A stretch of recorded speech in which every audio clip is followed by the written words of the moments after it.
நிகழ்வோடு ஆரம்பமாகி நடைபெற்றுக் கொண்டிருக்கின்ற இத்தருணத்திலே தற்பொழுது வேதிதாடன சூர்ணோற்சவ நிகழ்வானது இப்பொழுது நடைபெற இருக்கின்றது.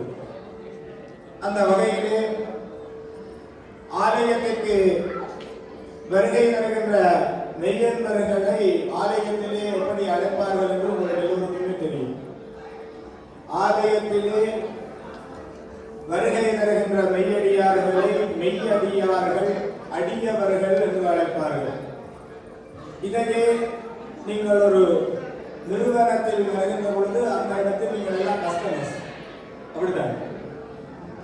அதே போல இறை சன்னிதானத்திற்கு நீங்கள் வருகை தருகின்ற பொழுது உங்களுடைய பெயர் என்ன, மோகனையாவோ இல்ல பிரதம குருக்கள் ரவி ஐயாவோ இல்ல ஆலயத்தில் வேலை பார்க்கின்ற சந்தோஷ் ஐயாவோ மகேஷ் ஐயாவோ இல்ல மற்றவர்கள், அந்த பெயர்களை நாங்கள் கூறுவதில்லை. ஆலயத்திற்கு வருகை தந்தாலே எல்லோருமே அடியவர்கள் தான். அப்படி பார்க்கின்ற பொழுது இந்த அடியவர்கள் என்றால் என்ன என்று யாருக்காவது தெரியுமா? தெரிந்தால் சொல்லலாம். நீங்கள் தமிழ் அகராதி தமிழ் டிக்ஷனரியை எடுத்து பார்த்தீர்களேயானால் அடியவர்கள் அடி நுனி என்று ரெண்டு சொல்லிருக்கும். அடி என்பதற்கு எதிர்கருத்துள்ள சொல் நுனி. இதற்கு டிக்ஷனரியில் போட்டிருக்கின்ற அர்த்தம் நான் சொல்லவில்லை, தமிழ் அகராதியிலே சொல்லப்பட்டிருக்கிறது. அடியார்கள் என்று கூறுகின்ற பொழுது ஆலயத்திற்கு வருகை வருகின்ற அனைவருமே வளையக்கூடியவர்கள், வளைந்து கொடுக்கக்கூடியவர்கள். நான் தான் என்று நிமிர்ந்து நிற்காது ஆலயத்திற்கு வருகை தருபவர்கள் வளையக்கூடியவர்கள், வளைந்து கொடுக்கக்கூடியவர்கள். அடி என்பதன் அதற்கு சமமான கருத்து தமிழ் அகராதியிலே வளையக்கூடியவர்கள். அதனாலேதான் ஆலயத்திற்கு வருகை தருகின்ற மெய்யன்பர்களை அடியார்கள் என்று கூறுகிறார்கள். ஆணவம் கண்மம் மாயை என்ற முன்னலங்களையும் கோபுர வாசலிலே விட்டுவிட்டு ஆலயத்திற்கு வருகின்ற பொழுது ஆலய ஒழுங்கின்படி நடப்பவர்களை அடியவர்கள். இதற்கு மேல ஒரு வார்த்தையே கிடையாது. அதற்கு தமிழகராதியிலே அடிக்கு எதிர்பார்த்த சொல் நுனி. இந்த நுனியார் என்பது ஆலயத்திற்கு வருகை தந்தும் நான் சொல்வதுதான் என்று நினைத்தால் அதுதான் நுனியார்கள். ஆகவே அன்பர்கள் அனைவரும் ஆலயத்திற்கு வருகை தருகின்ற பொழுது ஆலயத்திலே எம்பெருமான் நவசக்தி விநாயக பெருமானுடைய திருவருளை வேண்டி இங்கே வருகை தருகிறீர்கள். அந்த இடத்திலே இங்கே வருகை தருபவர்கள் நான் பெரிது நீ பெரிது என்று நினைக்காது என்றென்றும் மூலாலயத்தில் வீட்டிருக்கின்ற நவசக்தி விநாயகர் தான் பெரியவர் என்று என்றைக்கு நினைக்கின்றீர்களோ அன்றைய தினமே எம்பெருமான் நவசக்தி விநாயகருடைய பரிபூரணமான திருவருள் உங்கள் அனைவருக்கும் கிடைக்கும் என்பதில் ஐயமில்லை. அதே போல தொடர்ந்து நீங்கள் பார்த்தீர்களேயானால் ஆலயங்களிலே நீங்கள் பேர் நட்சத்திரங்கள் எல்லாம் சொல்லுவீர்கள். ஐயா என்னோட பேர், சில பேர் சொல்லுவார்கள் திருவாதிர, சும்மா உதாரணத்துக்கு சொல்றேன், திருவாதிர சுப்பிரமணியம் என்றா ஐயா சொல்லுவார். ஆருத்ரா நட்சத்திரே சுப்பிரமணியம் நாமதேசிய அப்படின்னு சொன்னா ஐயா திருவாதிர என்று. திருவாதிரைக்கு சமஸ்கிருதத்திலே ஆருத்ரா என்று பெயர். அவர்களுக்கு என்ன, தான் சொல்வதை ஐயாவும் அதே மாதிரி தவறாம சொல்லுவாங்க. அப்படியாக நினைப்பவர்களுக்காக இங்கே சிவாச்சாரியர்கள் பூஜை செய்கின்ற பொழுது அனைத்து தெய்வங்களுக்கும் நாமங்களை சொல்லி பூஜை செய்வார்கள். அதிலே எம்பெருமான் நவசக்தி விநாயகருக்கு பூஜை செய்கின்ற பொழுது ஓம் சுமுகாய நமஹா, ஓம் ஏகதந்தாய நமஹா, ஓம் கபிலாய நமஹா என்று பூஜை செய்வது எல்லோருக்கும் தெரிந்தது. நீங்கள் எல்லோருமே தமிழிலே பூஜை செய்கின்ற பொழுது நீங்கள் பார்த்திருப்பீர்கள், அந்த நமகாக்கு பதிலாக போற்றி என்று சொல்லுவீர்கள்.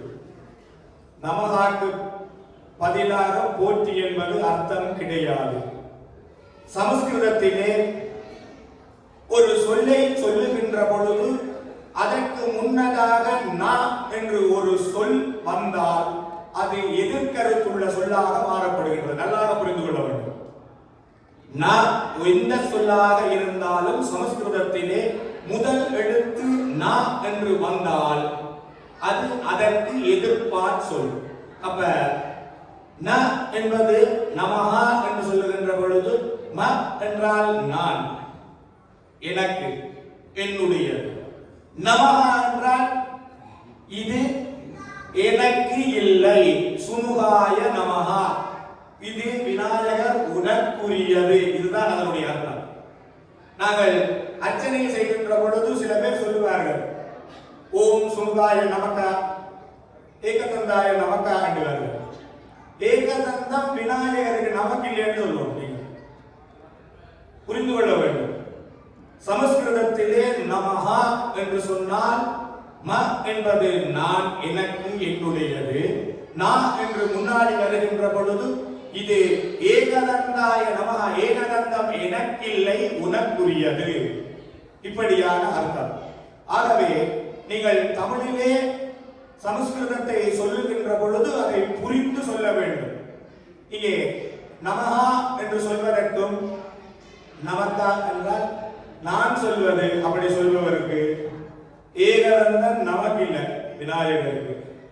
வக்ரதுண்டம் எங்களுக்கு இல்லை, அதுவும் விநாயகருக்கு தான். அப்ப நமக்கான்னு சொன்னா அதானே நமஹா. இதை நன்றாக புரிந்து சொல்ல வேண்டும். ஆகையால் இன்றைய தினம் ஆலயத்திற்கு வருகை தந்திருக்கின்ற மெய்யன்பர்கள் பல பேர் கூடியிருக்கிறீர்கள். என்ன ஐயா எல்லாம் விளக்கம் கொடுக்கிறார் என்று யோசிக்க கூடாது. இவை அனைத்துமே இந்த 11 தினங்களில் நான் பார்த்தது. இதற்கும் நான் இதை சொல்லலாமா என்று பிரதம சிவாச்சாரியாரிடத்தில் அனுமதி கேட்டுதான் சொல்றேன். அவர் சொன்னார், சரியானது எதுவாக இருந்தாலும் நீங்கள் தாராளமாக சொல்லலாம் என்று அனுமதி கூறியிருக்கின்றார். ஆகையால் ஒரு சில விடயங்களை நாங்கள் ஆலயத்திற்கு வருகை தருகின்ற பொழுது நான் முதலிலே கூறியது போல மணிவாசகர் அதை அழகாக கூறியிருக்கிறார். சொல்லிய பாட்டின் பொருள் உணர்ந்து சொல்லுவோம். நாங்கள் என்ன சொல்லுகிறோம், எது சொல்லுகிறோம், எதற்காக சொல்லுகிறோம், அதை சொல்வதால் என்ன பலன் என்று நாங்கள் மனதிலே தெரிந்து கொண்டாலே அதனுடைய பரிபூரணமான திருவருளை நாங்கள் மானிட பிரேகியாக இருக்கின்ற நாங்கள் அனைவரும் பெற்றுக்கொள்ளலாம் என்று கூறிக்கொண்டு இங்கே அன்பர்கள் அனைவரும் நவசக்தி விநாயகர் பெருமான் ஆலயத்திலே 11 தினங்களாக காலை மாலை பூஜைகளிலே கலந்து கொள்ளுகிறீர்கள். மிகவும் சிறப்பாகவும் முதல் தரம் இந்த நவசக்தி விநாயகர் ஆலயத்திலே நீங்கள் எல்லாம் படையாக, நான் தான் புதுசு. இருந்தாலும் நீங்கள் எல்லாம் சொல்லுவீர்கள், ஐயா பேசும்போது புதுசா வந்து எங்களுக்கு பாடம் எடுக்கிறார். உங்களுடைய மனதிலே நீங்கள் நினைப்பதை எனக்கு தெரிகின்றது. ஆனாலும் சரியான விடயங்களை எடுத்துக் கூற வேண்டிய கடமைப்பாட்டில் இப்பொழுது இருக்கின்றோம். ஏனெனில் இப்பொழுது நடைபெற்றுக் கொண்டிருக்கின்ற கலியுகத்திலே நாங்கள் புதிதாக ஒன்றை உருவாக்குகின்றோம். ஆனால் எதற்காக செய்கின்றோம்? இதற்கு ஒரு அர்த்தமும் ஒரு சிறிய உதாரணம், ஒரு 5 நிமிடம் எல்லாரும் அமைதியா இருக்கும். இந்த பூனைக்கு மணி கட்டின கதை என்று ஒரு கதை சொல்லுவார்கள், கேள்விப்பட்டிருப்பீர்கள் ஊர்ல. அது எல்லாருக்காவது அந்த கதையின் அர்த்தம் தெரியும். ஒரு ஊரிலேயே ஒரு சிவாச்சாரியார் ஒரு வீட்டுக்கு செல்வார். வீட்டுக்கு அழைப்பார்கள், ஐயா ஒரு திதி செய்யணும், ஒரு பூஜை செய்யணும் என்று வீட்டுக்கு அழைப்பார்கள். இங்கேயும் அப்படியெல்லாம் அழைப்பார்கள். அப்படி அழைக்கின்ற பொழுது அந்த ஊர்ல பாத்தீங்கன்னா சின்ன வயசுலேயே சிவாச்சாரியர்கள் பூஜைகளுக்கு போகின்ற பொழுது இந்த சனி ஞாயிறு லீவ் இருந்தா பிள்ளைகளையும் கூட்டிட்டு போவார். இங்கதான் பிள்ளைகள் எல்லாருக்கும் வேலை ஸ்கூல் அது அப்படி என்று அந்த ஊர்ல அந்த காலத்துல அப்படி இருந்தது. கூட்டி சென்றுகின்ற பொழுது அங்கே அவர் அந்த பூஜைகளை செய்கின்ற பொழுது அந்த வீட்டிலே ஒரு பூனை இருந்துச்சா. அந்த பூஜையை அந்த சிவாச்சாரியார் செய்ய விடாது அந்த பூனை இடையூறு செய்து கொண்டிருந்திருக்கு. உடனே அந்த சிவாச்சாரியார் அந்த பூஜைக்கு அழைத்தவரிடம் கூறியிருக்கின்றார், ஐயா தயவு செய்து இந்த பூனையை கொஞ்ச நேரம் கட்டி வையுங்கோ என்று சொல்லியிருக்கார். எதற்காக? அவருக்கு இடையூறு செய்வதற்காக அந்த பூனையை கட்டி வைக்க சொல்லியிருக்கிறார். இதை பார்த்து கொண்டிருந்த திதிக்கு அதாவது திவசத்திற்கு கூப்பிட்ட அந்த அன்பருடைய மகனும் பார்த்து கொண்டிருந்திருக்கார், சிறிய வயது. காலம் சென்றவுடன் ஊரில் எல்லாம் தெரியும். இப்பதான் நாங்கள் வெளிநாட்டுக்கு வந்த பிறகுதான் புதுசா சிவாச்சாரியர்களை ஆலயத்துக்கு அழைப்போம். ஊர்ல எல்லாம் பாத்தீங்கன்னா பரம்பரையா சிவாச்சாரியர்கள் இருந்தது வழக்கம். இன்றைக்கு அங்கேயும் அப்படியெல்லாம் மாறிடுச்சு. அந்த சிவாச்சாரியார் என்ன செய்திருக்கிறார், அந்த அன்பர் அந்த அவருடைய தந்தைக்கு அந்த திவசத்தை செய்வதற்காக அந்த அவருடைய பையனை சிவாச்சாரியாருடைய மகனை அழைத்திருக்கின்றார். யாரு?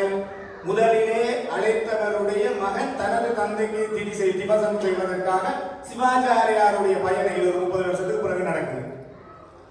இப்படி அழைத்திருக்கின்ற பொழுது அங்கே வந்த அந்த சிவாச்சாரியாருடைய மகனும் வளர்ந்து விட்டால் அவர் அந்த திவசத்தை பூஜையை நல்லா செய்கிறார்.